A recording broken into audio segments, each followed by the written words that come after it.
When we lead with love, we carry it 24/7. And when we teach with love, we make sure our students don't forget it. To be black and to educate, to be superhero without the applause. It's to show up and show out no matter the cause. It's to play for the students no matter the winner. Because when we work arm in arm, the impact is bigger. Welcome to Untenured Podcast, where educators have a space to speak their truth. So tap in and listen to the very voices that mold our youth.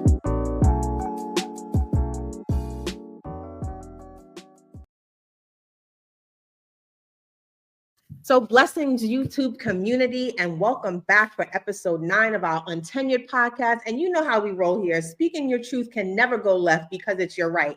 And we're in Hartford, Connecticut today, y'all. And for those who don't know, this dope melanated queen is a Temple and Columbia University alum who is a literacy specialist, a consultant, and an adjunct professor that specializes in liberatory pedagogy. The founder of Teach for the Culture, her platform aims to uplift, affirm, build, and inspire communities and individuals through education and strengthening of human-serving organizations. For her, joy and learning must coexist. And so at the heart of her organization, founded in 2018, she is creating more loving, just, joyful, and equitable learning environments, especially for young people from communities of color.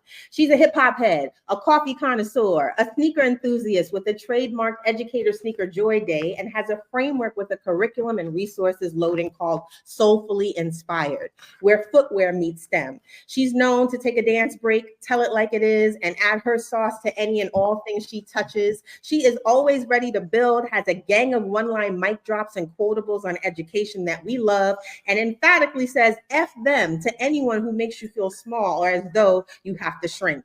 As she so eloquently puts it, the culture is in me, so the culture comes with me. We are so hyped to be kicking it with this queen who herself is dope beyond the rubric and applying pressure by simply showing up as herself. So please, YouTube community, help me give a warm virtual round of applause for Ms. Shauna Brown. Oh, thank you so much. Yes, sis. And that's not even doing it justice. How do you take all that you are and put it in a paragraph intro? I don't know, but that was our humble attempt to try. And so we are so hyped. You chose to title this episode Unbound. And for those of you that are watching for the first time, every single guest gets to name their episode using an unword. Tell us, Shauna, why you picked Unbound. So I chose the word, well, first of all, thank you so much for having me and welcoming me on this platform. I am so grateful to be here and be in community with you. Long time coming. It has been a long time coming. So thank you so much. Well, I actually chose the term unbound is because I feel like for me, that's a word that kind of equates with free, right? And so for me, when you're unbound, you're not necessarily tied to anything. Nothing can tie you down or hold you down. You are not a part of like the system to me is not holding you when you're unbound. Yes. And so that word for me represents a type of freedom that I seek and continue to pursue. Absolutely. Well, YouTube, you're bound to love this conversation. And so we're going to like bounce all over, but all of it is connected to what your multi-hyphenate dopeness is. And one of the components of our Bookseum is being an ode to grandmothers. And I think I remember on your page, you have been sharing how you and your grandmother learned to read at the same time because she didn't have the opportunity to attend school beyond age 9 or 10. Can you share with us whatever feels befitting? What else made your grandmother a shining example and role model for lifelong learning or anything else? And thank you so much. Thank you again for even bringing her into this space. Yes. My grandmother, I consider to be one of my very first teachers, along with my mother and my father. My grandmother was an immigrant from Jamaica, where they did not have, well, she did not have at that time the opportunity to pursue school past 9 or 10 years old, as you mentioned. But she was one of the wisest women that I know, like wisdom beyond, anything I could even imagine. And I'm so, so grateful for that. And so as one of my first teachers, she was the one who used to, walk me down the block to preschool. She used to be the one to hold my hand and walk me to kindergarten. And when I would come home, I had half days at those times. We would read together. And at sometimes, like I would go in her room and find my books in her room. And I learned later on that it was because she was also learning how to read and practicing how to read as I read. And so as a child, to me, those moments are irreplaceable and invaluable. It's just reading together. And that kind of set the foundation for my own love of literacy and learning. Yes. And shout out to grandmothers, because as my grandmother used to say, you could be an educated fool. And so one of the things I love is how you say titles and positions don't move you. And so outside of your grandmother and your immediate family, who are some other people who have poured into your development as the Shauna Brown that we get to experience today, whether it's hood philosophers or even goats of the culture? I love that question, by the way. This could be like a whole, episode in itself. But I would say, so first of all, in addition to my own family, I attended an African Center Performing Arts School from age 3 through age 18. And there we focused on, African dance, African drum percussion.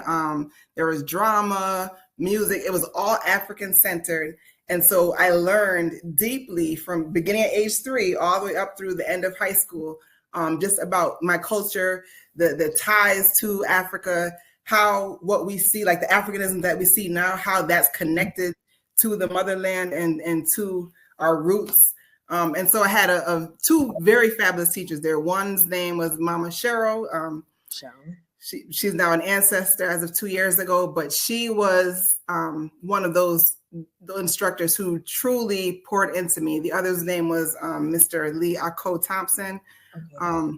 Both of them were scholars in African culture and dance and history. And so from a very young age, I'm blessed. I'm privileged to be able to have had that experience from a very young age. Absolutely. So you mean it when you say the culture's in me, so it comes with me. I don't expand it, but I mean it. That was the very foundation. And it was actually, so my parents were very intentional about that, because in early elementary school, like I'd say K to about 3, my school was like probably 80% white, almost all white teachers. So they're like, no, if your school is going to be, you have all these white teachers at school and all this, this white quote unquote culture around you, we're going to make sure that after school, on weekends, and all summer long, you're going to be surrounded by Blackness. And so I was raised in a very pro-Black home. You said it before we went and started recording. We might need a part 2, because your mama might need to meet my mama, because I also was in very heavily PWI and white dominated school settings for, the need in New York City. And my mother was just like you said, as intentional. Oh, you're going to go to African dance and Dance Theater Harlem and Alvin Ailey. And you're going to be in those Black states because you know what's lacking in your home. Yes. And that's actually where one of my, the teacher I just mentioned, that's where she studied actually also. Come on. So they were from Harlem. One was from Harlem, yep. And they studied Alvin Ailey, and they would bring the dancers and just all of that into it. So yes. Let's fast forward from 3. So then I read low-key IG stalking that at 17, you're given the book, The Autobiography of Malcolm X. You read it, and what happens? Powerful. So that was so I stopped, I would say about 4th or 5th grade, I stopped reading full books. That when I got to age 17 and my teacher introduced us to that book and all the experiences around it and the discussions and everything else, I read that book from cover to cover. And from then on, I began reading again. Okay. So that was for me the turn back on to reading and books. And did you know, because I didn't know until a few months back, that they used to publish The Autobiography of Malcolm X as a graphic novel? I didn't know that. All right, so I'm going to shoot you a little text or something after this. We have it over here in the store because a community member gifted it to our shrine area. So that'll be a cool thing to show you offline. And so your cup overflows with quotables. And so forgive me if they're all up and through this conversation, but I want to start with one that is not, or better yet, should not be hard for our YouTube viewers to understand. You say that K-12 schools should not be a place that people have to heal from. What led you to this revelation?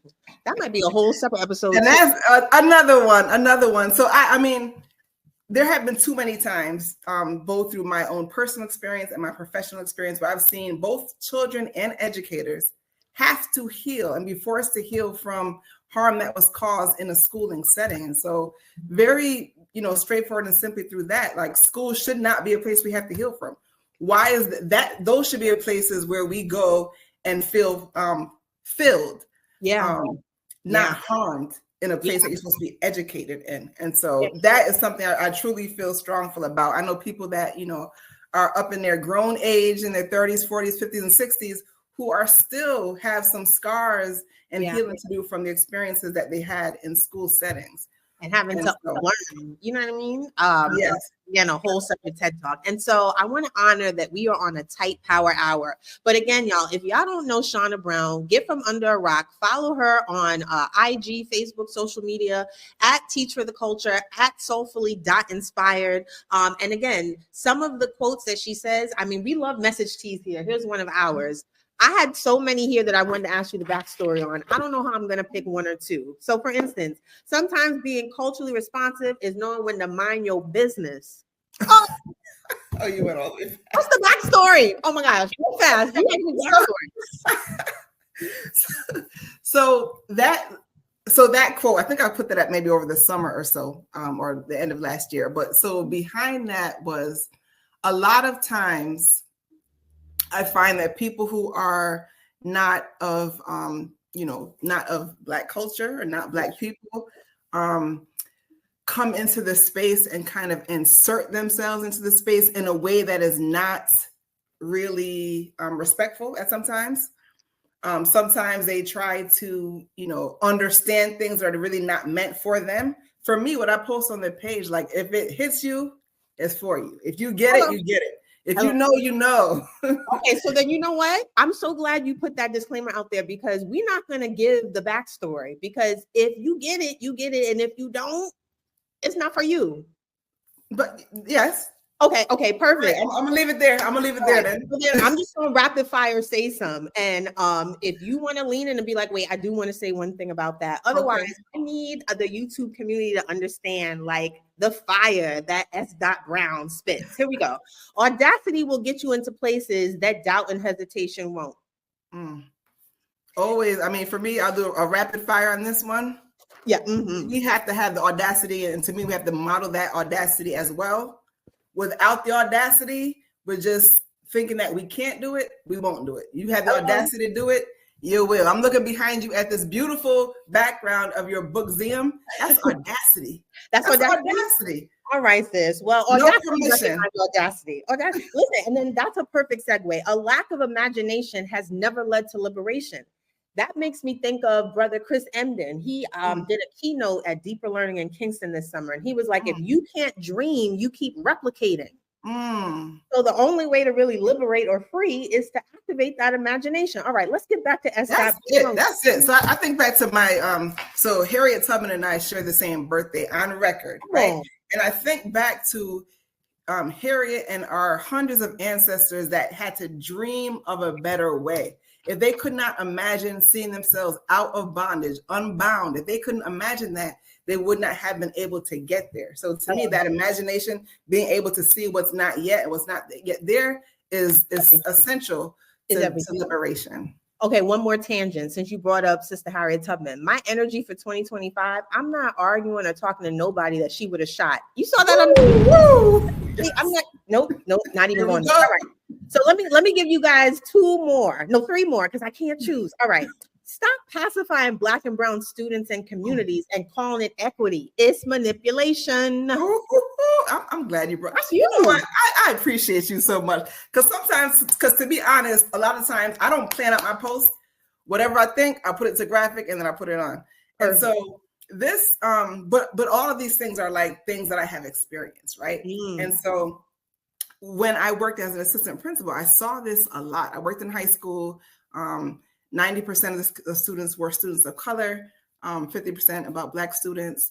And I would see often that, teachers would say, oh, I'm trying to be equitable. We're about social justice. We're about this and that. But then the high expectations weren't there. And so their version of equity was, okay, I'll let you relax a little bit, do what you want to do. Lowering the bar. And so to me, that is not equity at all. That was pacifying. That was just having students kind of slide by, especially some of our Black male students. Yes. And then the other end of the spectrum, because you got quotes all up and through. Stop ushering kids into stress fest and calling it rigor. So don't pacify me on this end and be like, take a break. And then dump me into stress fest and be like, it's rigor. Right, exactly. And I found that with that, again, I think some people do not really truly understand what rigor is. They think that rigor means you have to do homework for 7 hours of the night after you've come off of an 8-hour school day. That's not rigor. That's stress. It's not learning. It's not really helpful. And so. And then, two more. Okay. Teach them how to flex intellectually. Like we're in a capitalistic, like microwave age generation. But what is it to flex intellectually? And not just with status and dollars and fits, right? So that one speaks for itself. But this one, we have to stay mad to the point where we stay active. And fresh off the election results, that one was like a double stinger. And I need a crew, a hat, a scarf, some socks that say that quote. Again, thank you for bringing this one up again too. I mean, that one to me is just like, I find that a lot of times our kind of rage or anger or it goes in waves, right? And so for a little bit, all right, we're all up in arms, we're doing this, we're doing that. Yes, we got to get together. And as soon as it gets comfortable again, I find that people tend to slide right back. Yeah. And our stamina with outrage, right? Like stamina. And so in order to stay active and stay lean in, we have to just that little bit of fire has to be like right behind us, right? Just to me, when we get too comfortable, it's like, all right, we slide into mediocrity and I was going to say mediocrity. Listen, and thinking the status quo is going to serve us because the system is going to serve us. All right, we're going to switch hats a little because again, S. Brown, Miss Shauna Brown is a multi-hyphenate. So as an ode to brown sugar, selfishly, one of my favorite Black rom-coms for the culture. When did you fall in love with hip hop? Ooh. Whew. So I would say in early hip hop. So I believe, I'm of the hip hop generation. I'm on the earlier side of, millennials. And so I can remember my first very early encounters. And then about age 11, I truly fell in love with hip hop. And it was to me like the knowledge, the storytelling, some things I wasn't getting at school, I was learning through hip hop. Like hip hop was one of my earliest teachers also. I can remember about 5 years old when I first started noticing what was happening with the culture forming.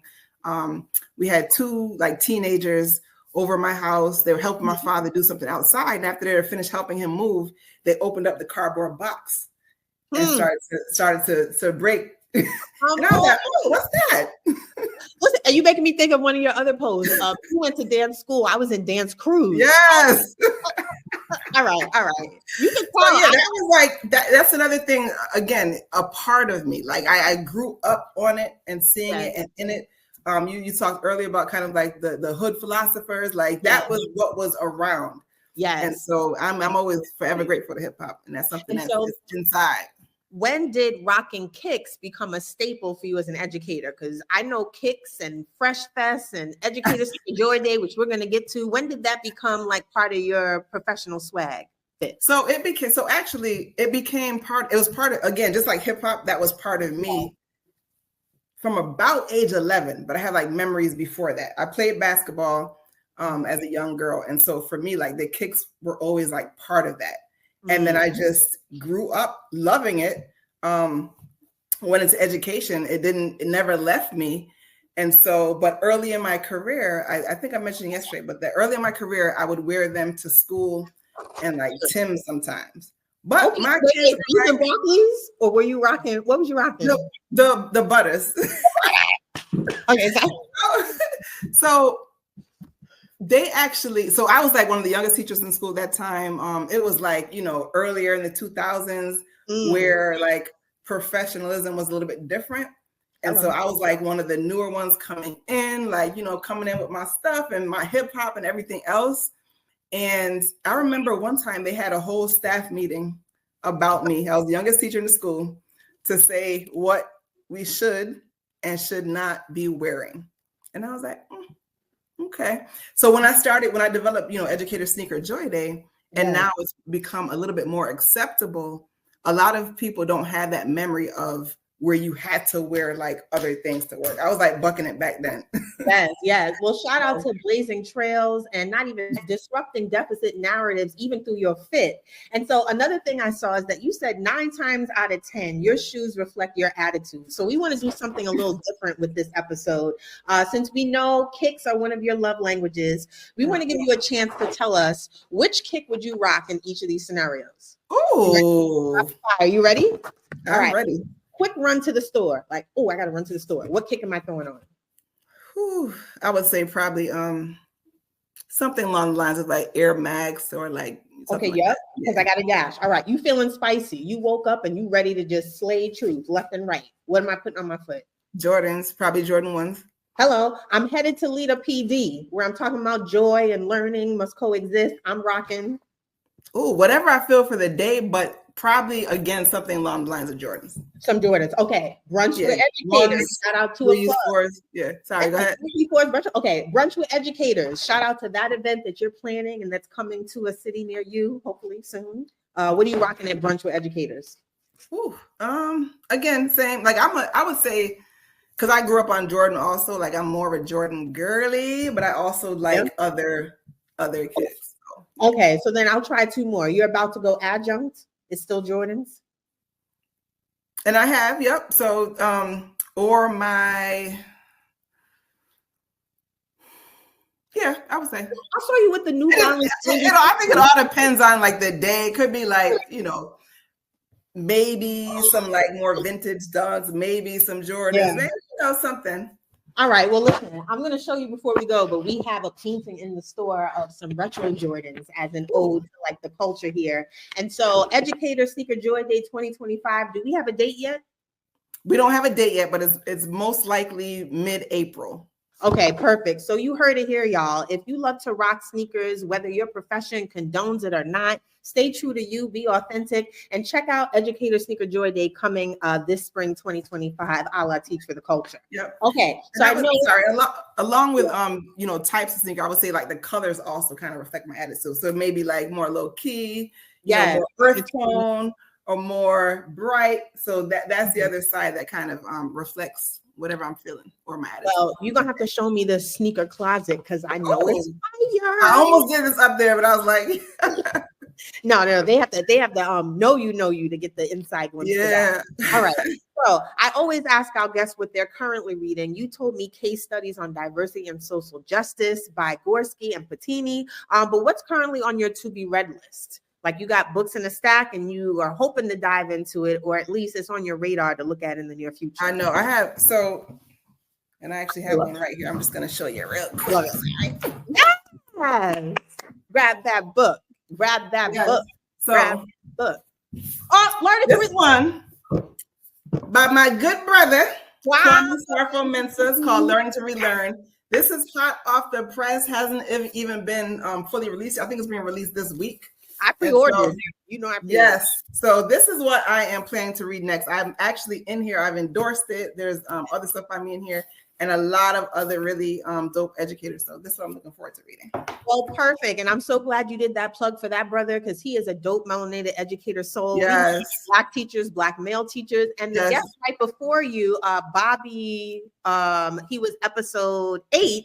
He too has been referencing that book a lot. So I can't wait to get in the circle of saying a book on my shelf. Perfect. So we talked TBR, but let's quickly talk about TNLU. Talk to us about the first time you heard Kendrick Lamar's They Not Like Us. Where were you and what happened? So this was the end of the last week in April 2024. And I had been kind of like following, the beat back and forth. And so when he dropped that, first I was like, yo, this beat. And then once I like got into it and started like unpacking all of the references in there, I'm just like, this is next level. Kendrick is on one. Listen, insert into curriculum just like that, right? Yes. So ideas on who you think are predictions he might bring out for the Super Bowl. Any predictions? Oh, I don't know. This is a good one. So he's always very strategic. I even think about when he released Let the Party Die a couple months ago, and then everything that happened right after that. So to me, he's like on some profit stuff, like low key. Right. Low key, I don't know. Whoever he brings is going to be very, very strategic and intentional. Yes. It's going to be like something behind it that people will have to unpack after that moment. All right. Well, listen, DM me who you think it might be. We'll have a little JD gift card bet going for the next set of kicks. We'll see what happens. All right. So it's time for 10.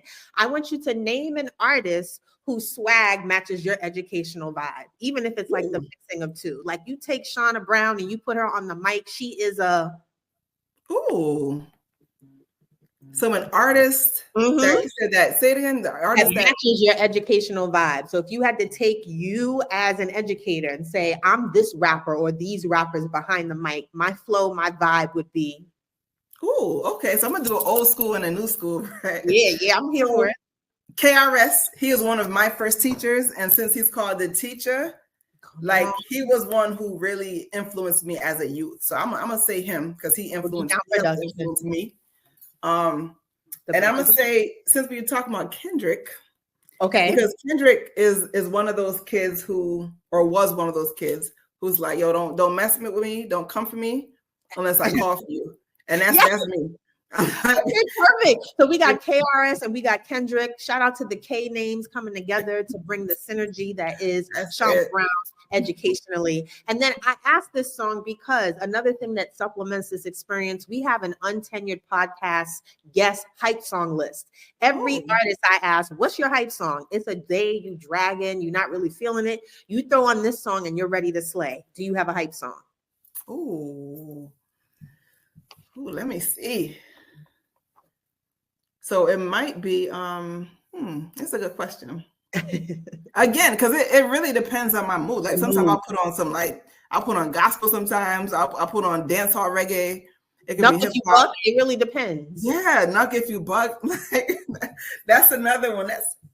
All right. So you know what? Again, maybe I'll put on you DM me and you tell me. And so episode 9, track 9 will be one of Shauna's hype songs to get her going. And it's another way for our viewers to stay connected to the dope guests, even when the episode ends. Awesome. And so in the spirit of untenured, what advice do you have for untenured teachers looking to be or stay 10 tones down for the culture? Because, you know, tenure is promoted as this safeguard, which we know the safeguard doesn't really exist. And so if they're going to subscribe to what you preach, what is some advice you have for them?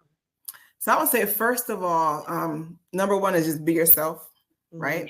And so in being yourself, you have to be in a space that fully embraces you as yourself.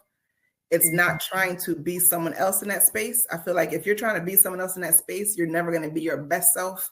And it's going to be, even if you do get tenured, you're going to feel like you're being bound to that image of yourself and not your true self. Yeah. So really, you know, being yourself is number one, and knowing who you are and whose you are and what you're doing, like what your purpose is in that space. Perfect. And then similarly, finish this sentence to speak to one of the unspoken truths of being an educator of color. Don't believe the hype. How would you finish that sentence? We out here. Oh, hello. We out here. Okay, perfect. Yeah, don't get too hyped. Just keep it going. Okay. So another thing I want to ask to pick your brain, what do you think would make this profession more attractive and even better help us retain Black folk in the roles of educator or leader in K-12 systems? More spaces that are run by us and more reflective of us at the core, not just in color. Oh, a Black face in a white space? Not just a Black face, but like who represent us at the core. And what we kind of come with as a people. Absolutely. And so teacher prep programs similarly get remixed. What are some requirements that you would add for consideration? And I'm going to include in this question outside of the box, because another post I saw that I love, that I wholeheartedly agree with, is that through an entire educator prep program, without ever truly being asked to think outside of the box, you're in this program and you're getting told about Vygotsky and lesson planning and assessments, but nothing that challenge you to think creatively or innovatively. So what would you add to teacher prep programs in the remix? So actually one of those would be more creativity and more room for innovation and not just regurgitation, because a lot of times teachers go through the prep program just regurgitating. And so when we come out there, we don't know how to innovate. And so to me, like that innovation and creativity are key in what we're doing, because, you know, just like the literal meaning of hip hop is to move and to know. If we're not moving and knowing, we're staying stagnant. And so just being able to think outside the box, think creatively and innovatively. All right. And tell us one of your pet peeves while you're doing this liberatory consultant work. Like, you better stop or you better start, and you tell me which one. Pet peeve, I would say people who think they know it all and know everyone and don't really know themselves or anyone else. Supreme glasses adjustment on that one. All right, so we're going to take it back to the adjunct world before we hit our 3 micro segments, rapid fire. I'm sure you already saw this because you're way, way deep and immersed in the culture, but Yale is set to offer a course on Beyonce and her legacy titled Beyonce Makes History, Black Radical Tradition, Culture Theory, and Politics Through Music. And so Afro-Am Studies professor Daphne Brooks intends to use Beyonce's wide-ranging repertoire as a portal for students to learn about Black intellectuals from Frederick Douglass to Toni Morrison. If you were submitting a course proposal, what hip hop artists would you spotlight as a teaching tool? It's another good question. So many. I think I would do. What top 5? I think it would be the culture in as a whole, as opposed to one singular artist. But like the roots of it, how it started, where it started, the importance and significance, how it grew to be a worldwide cultural phenomenon. Perfect. And so why narrow it down to just one? Because there are so many to pick from, and Blackness is not monolithic. Shout out to Beyonce, but if it was for hip hop, we would keep it as quote well-rounded and inclusive as possible for the myriad of genres. And this might be the perfect segue to our first micro segment, Oh Hell No. Because the 45th president is about to be the 47th president. And in Project 2025, he talks about, I don't know if he's capping or if he's going to see it through, but either way, it's some scary-ish restructuring of the Department of Education. And so for those who don't know, this is a segment that our guests get to pick what they want to chime in on and speak their truth. Tell us why you're saying, oh, hell no, to the restructuring of the Department of Education. Because, like, first of all, no, he's trying to roll back. First of all, no, like, he's trying to roll back, like, everything we've done to get to this point. I mean, the Department of Education, I believe, was founded about 49 years ago. And since its inception, it's not just starting with number 47, soon to be, but since its inception, it's been something that the right has fought against. Yes. And so I think, you know, I've seen some posts in some Facebook groups where people are kind of, you know, very anxious or afraid that, you know, what, am I going to have a job? Am I going to still be teaching? But I think it's good for us to understand what that actually means, what the dismantling actually means, and how that impacts schools. Doesn't mean schools are going to be closed. We're funded, you know, locally for the most part. It's like 10%, but it will impact the most marginalized students at the worst in schools and areas. Hello. And then giving the control back to local states. Like in Florida, they don't want to teach slavery. I mean, enslavement, excuse me, the enslavement period. So we're saying, oh, hell no. And we just have to watch what happens live Bravo style. And I think a lot of it is talking too, because he can't do that easily. Like, he may cut back, but it's not going to be this. To me, I don't believe it's going to be dismantled all the way.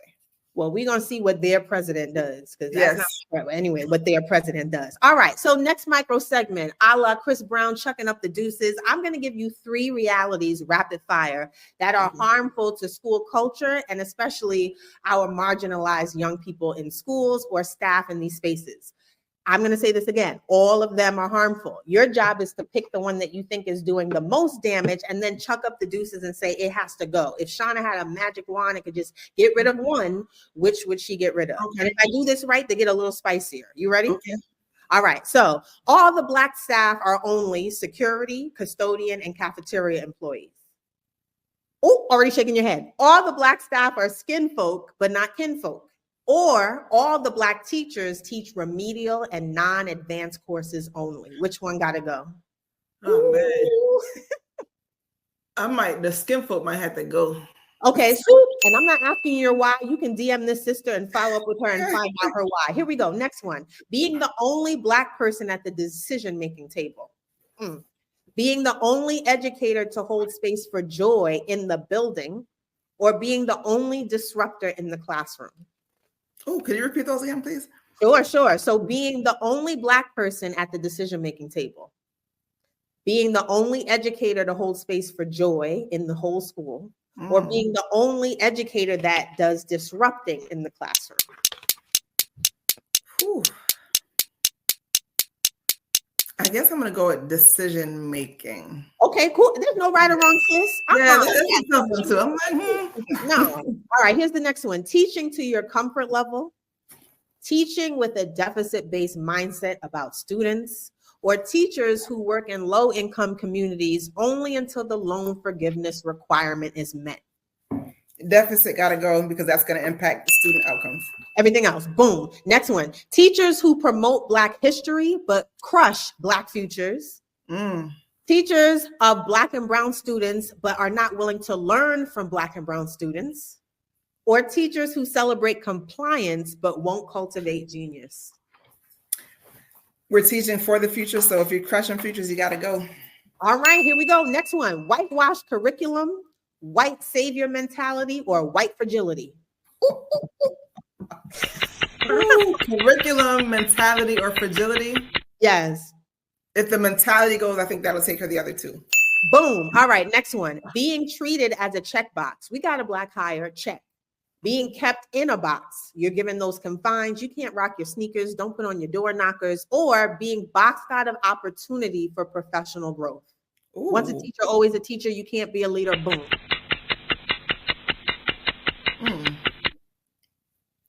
Box out of opportunities, because that also keeps me in a box.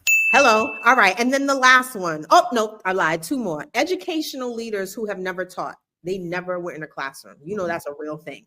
Educational leaders with no cultural competency, or educational leaders with no concern for staff morale or school climate.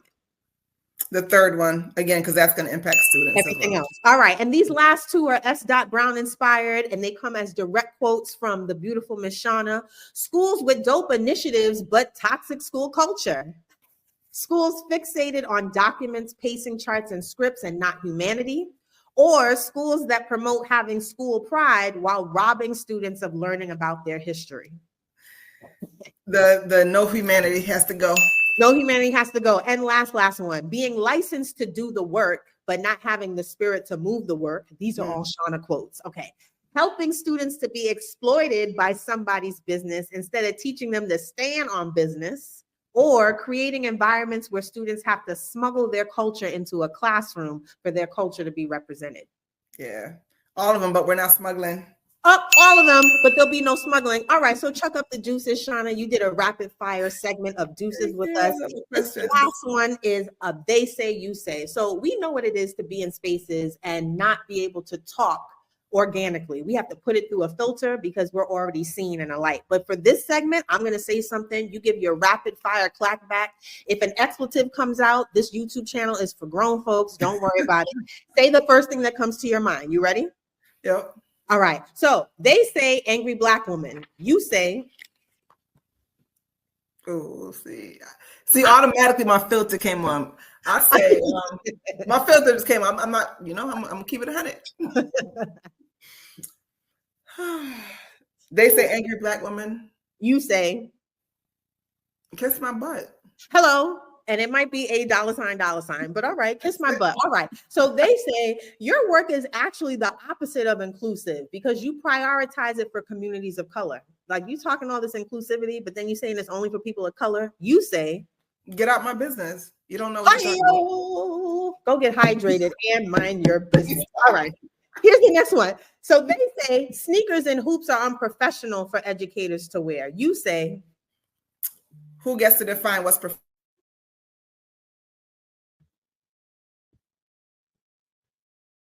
No, Shauna, don't go. Is she there? Is it loading? The devil is a liar. They had our whole Wi-Fi situation blocked. Let's see if she goes out and comes back in. Shauna, you there? for that. Yeah, baby, the devil is a lie. I know you got to sit there. You got to do this real fast. I was about to change it to my Teach for the Culture shirt while I was waiting. Oh, yeah, my computer died, so I'm on my phone now. Listen, I appreciate your resilience. You didn't have to log back in. You could have just DM'd me like, I'll see you next year. All right, real fast. So they said sneakers and hoops are unprofessional, and you say? Who gets to define what is professional? Boom, boom. They say your curriculum soulfully inspired, just like AP Afro-Am Studies has no educational value. You say? You don't know what value is. Bye. They say the autobiography of Malcolm X should be banned in schools. You say? It's a must read for every young person. Hi-oh. They say hip hop has no place in education. You say? Hip hop is education. Ooh, ooh, ooh. Okay, last one. They say joy and learning can't always coexist. Some units or concepts are what they are and need to just be memorized. You say? That's not the way humans learn, and we need to center humanity. Well, listen, y'all, I know that we had a little hiccup with technology, but Miss Shauna Brown came back through. There's no way to encapsulate all of her dopeness and what she has to offer to the educational world and beyond in 40 plus minutes. But you can see why we had to have her on. She is a total vibe, or as she says, a whole mixtape. And so she encourages you to hype yourself up, hype somebody else up, or get around someone that's going to hype you up. And she has done that for us today virtually. So you can imagine what it's like in person, y'all. If you're in the Hartford, Connecticut area, go to Educators Who Brunch, sign up for her Teach for the Culture newsletter, do anything to stay connected to this beautiful soul, because her energy is currency and we just won the lotto. Shauna, any last words for the community before you get back to slaying with your educational cape and all your multi-hyphenate ways? I just want to say thank you. Thank you for creating this space. Thank you for all that you do. Thank you for welcoming people both into the educational world and through your Bookseum. And I just truly appreciate you and all that you do. So thank you. Well, I appreciate you for keeping it real, 10 toes down. And we got to have a part 2 on or offline. But again, yes. Shauna is unbound. She's inviting you to get free by any means necessary. Stay authentically you. And like we say in our house, speaking your truth can never go left because it's your right. Stay blessed. That's right.